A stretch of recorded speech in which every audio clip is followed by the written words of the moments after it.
अभी हम लोग बस्ती के उद्यान विभाग में खड़े हैं। एक नर्सरी है, सरकारी नर्सरी है। यहाँ पे आप देख पा रहे होंगे कि आम जो है पूरी तरीके से इस पे मंजरियाँ लदी हुई हैं, इसमें बौर आ गई है। और जो सबसे बड़ी समस्या किसानों के साथ आती है वो यहीं से शुरू होती है। सबसे पहले उनको अपनी मंजरियों को, अपनी बौर को बचाना होता है। आज हम इस एपिसोड में इसी के बारे में बात करेंगे कि बौर बनने से लेके जो टिकोरे बन जाते हैं तब तक के लिए जो पूरी कहानी है, पूरा रख रखाव है, उनकी सुरक्षा है, उस पर हम लोग डिस्कशन करेंगे। और इस डिस्कशन में जो एक्सपर्ट के तौर पे हम लोगों ने शामिल किया है श्री अशोक कुमार पांडे सर को।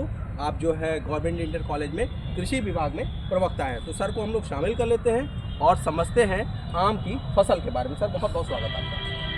पांडे सर, बहुत बहुत स्वागत आप लोगों का है। आपने एक ऐसे विषय का चयन किया है जो वास्तव में किसानों के लिए बहुत ही कष्टप्रद होता है जी।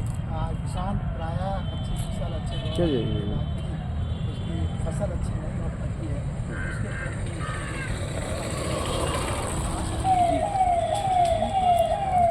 पहले जो आप दौर देख रहे हैं जी, इसके पहले भी कई घटनाएं इसमें घट चुकी हैं। अच्छा इसमें नवंबर से दिसंबर से ही ये प्रोसेस शुरू हो जाता है। जी। तो हमें ये बौर आने के 2 महीने पहले से सिंचाई रोक देनी चाहिए।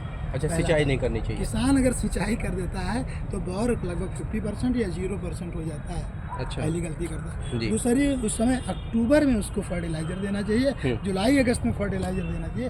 ये 2 बात उसको ध्यान रखना चाहिए। अगर इस समय वो फर्टिलाइजर देगा तो फिर सूट्स आएंगी, हमारे बहुत समाप्त हो जाएंगे। आम के अंदर जो फ्लावर होता है सर जी। ये हर्माफ्रोडाइट या बाइसेक्सुअल होता है। अच्छा अच्छा मतलब इसमें सेल्फ पॉलिनेशन नहीं होता है, जी। क्रॉस पॉलिनेशन होता है। जी। तो हमें ध्यान रखना होता है कि इस समय हमें किसी प्रकार का भी इंसेक्टिसाइड या पेस्टिसाइड स्प्रे न किया जाए, फिर भी फसल बचाई जाए। तो इसके हमें 15 दिन, हर 15 दिन पहले हमें 3 तरह की दवाओं का छिड़काव करना चाहिए। पहला कार्बारिन बड़ी काम की दवा है। इस दवा से जो ग्रॉस हॉपर है, मैंगो मिली बग है, काफ़ी हद तक कंट्रोल हो जाता है। लेकिन इसका अमाउंट समझना पड़ेगा, ये 0.5% है। इसके बाद मोनोक्रोटोफॉस, फॉस्फामिडान, इसका अमाउंट देखिए 0.03% और फॉस्फामिडान का 0.01%। ये 3 कम्बिनेशन में दवाओं को अल्टरनेट पखवाड़े में 15 दिन पर स्प्रे करके इस अवस्था में लाया जा सकता है। अब हमें इस समय कोई भी इंसेक्टिसाइड नहीं करना है, क्योंकि हमें हनीबी, वेस्प और हाउस फ्लाई, ये 3 इसके फर्टिलाइजर पॉलिनेशन के लिए सबसे बड़े स्रोत हैं। अगर हम स्प्रे करेंगे तो मर जाएंगे, हमारी फसल बेकार हो जाएगी। इसके बाद में सर जब ये छोटे छोटे दाने के स्तर पर, लगभग इसमें देखिए फर्टिलाइजर हो गया है, आप छोटे से दाने के रूप में आपका आ रहा है, सरसों के दाने के रूप में अगर आप देखें जी। ये जब ये अवस्था प्राप्त होने लगे, यहाँ से अभी भी स्प्रे नहीं करना। इसके बाद से जब मटर का पी स्टेज है तो पहला स्प्रे जी उसको करना है। यही 3 दवा जो मैंने बताया सेम अमाउंट में करना है, हर 15 दिन के अंदर करना है। तो आपकी फसल पी स्टेज, और पी स्टेज के बाद स्टोन स्टेज, जो टिकोरा हमारे यहाँ कहते हैं, उस समय मैंगो मिली बग का बहुत तगड़ाट है। सफ़ेद वाले कीड़े होते हैं, उसके बचाव के लिए हम लोग नीचे चलते हैं। यहाँ नीचे आना पड़ेगा। तो यहाँ पर सर इसका जो अंडे फूटते हैं नवंबर के महीने से फूटना शुरू कर सकता है। हमें नवंबर के महीने में इसकी गहरी गुड़ाई करनी चाहिए अंडे आपके, और उस समय उसमें कुछ कार्बोफ्लोरान या गमकसीन जैसी कोई दवाई या नीम की खली, ऑर्गेनिक खेती की बात कर रहा हूँ, तो नीम की खली या करंस की खली डाल करके उसमें कम से कम 5 किलोग्राम, इसके पौधे की उम्र पर डिपेंड करता है। अगर 10 साल का पौधा है तो 5 किलोग्राम खली बोरे में डाल दिया जाए और अच्छी से गुड़ाई कर दिया जाए। तो उसके बाद 10 सेंटीमीटर या 1 फुट के ऊपर से, जैसे आपने चूना लगाया हो, यहाँ पर मोटी पॉलीथीन लगाई जाए, जो नहीं किया जा सकता है। अगर यहाँ पर मोटी पॉलीथीन लगा दी जाए और ग्रीस लगा दी जाए, ग्रीस बैंड, तो क्योंकि मैंगो मिली बग का फीमेल ही ज़्यादा डैमेज करता है, मेल डैमेज नहीं करता है, और फीमेल में पंख नहीं होते हैं। तो हमें उसका कंट्रोल करना है, तो बिना किसी दवा के हम उसका बचाव कर सकते हैं। पॉलीथीन का घेरा जो 40 सेंटीमीटर चौड़ी, 40 गेज की हो, उसको लगा के ग्रीस लगा करके अगर चाहें तो उसको बचा सकते हैं। मतलब उसमें वो चिपक जाएगा, ऊपर नहीं चढ़ पाएगा।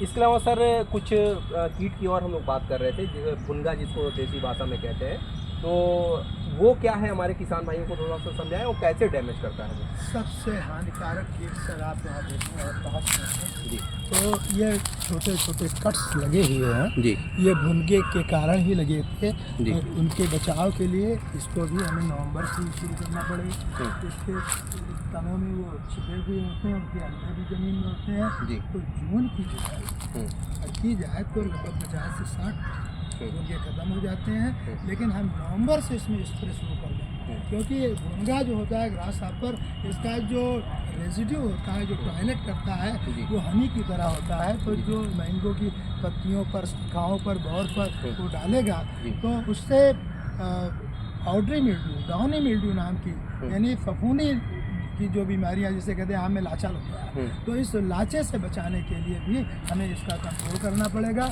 आम का जैसे बौर आपका ख़त्म हो, इसमें कैरापीन या सल्फर, तो ध्यान से सुने इस बात को, किसान भाई, कि सल्फर बहुत ज़्यादा नहीं, जिंक सल्फेट के रूप में भी यूज़ कर सकते हो। अलग से सल्फर भी आता है। अगर इसको 0.5% या 2 ग्राम 1 लीटर पानी में मिला करके स्प्रे कर दें तो आपका आम का बौर काला नहीं होगा और बहुत स्वस्थ फल प्राप्त होंगे। मैं तो किसानों से ये कहना चाहता हूँ कि ज़्यादा से ज़्यादा आप ऑर्गेनिक ट्रीटमेंट पर ध्यान दें। आपकी नीम की जो फलियाँ हैं उनको पिसा लें, उनके आयल को निकालें, थोड़ा सा उसमें शैम्पू मिलाएं, थोड़ा सा जिंक सल्फेट मिलाएं, निम्बी साइड बनाएं और स्प्रे करके देखें। आपके आम की जो इंटरनेशनल मार्केट है वो इसलिए डाउन हुई कि हमने पेस्टिसाइड का ज़्यादा प्रयोग किया। हमारे आम के कलर अच्छे नहीं आए, लेकिन अगर निम्बी साइड का अच्छा प्रयोग किया जाए तो आम के कलर्स, एरोमा, उसकी क्वालिटी और इंटरनेशनल वैल्यू बढ़ जाएगी। तो आपने देखा होगा जापान में एटकिंसन नाम की एक वैरायटी है जो लगभग 1 लाख रुपए किलो तक आम बिका उनका। हमारा आम 30 रुपए 35 रुपए में जा रहा है, केवल अल्फांसो महंगा बिक रहा है। कारण कि ऑर्गेनिक फार्मिंग हम नहीं कर पा रहे हैं। अगर हम ऑर्गेनिक फार्मिंग करें तो हमारा आम भी हाई रेट में। ठीक है सर, तो हम लोग इसी तरह के एपिसोड और भी बनाएंगे आपके साथ एक्सपर्ट के तौर पे। आप लोग पंचायत कनेक्शन देख रहे थे और हम लोग बात कर रहे थे कि आम की फसल की सुरक्षा के बारे में, कि मंजरियों को कैसे बचाएं, जब इसमें दाने लगने शुरू हो जाएं तो उनको कैसे हम सुरक्षित कर पाएं। हम लोग एक्सपर्ट के तौर पे श्री अशोक पांडे सर को सुन रहे थे, आपसे हम लोग जानकारी ली और इसी तरह की जानकारी हम लोग कालांतर में भी साझा करते रहेंगे। तब तक के लिए हमारे साथ बने रहिए। बहुत बहुत धन्यवाद।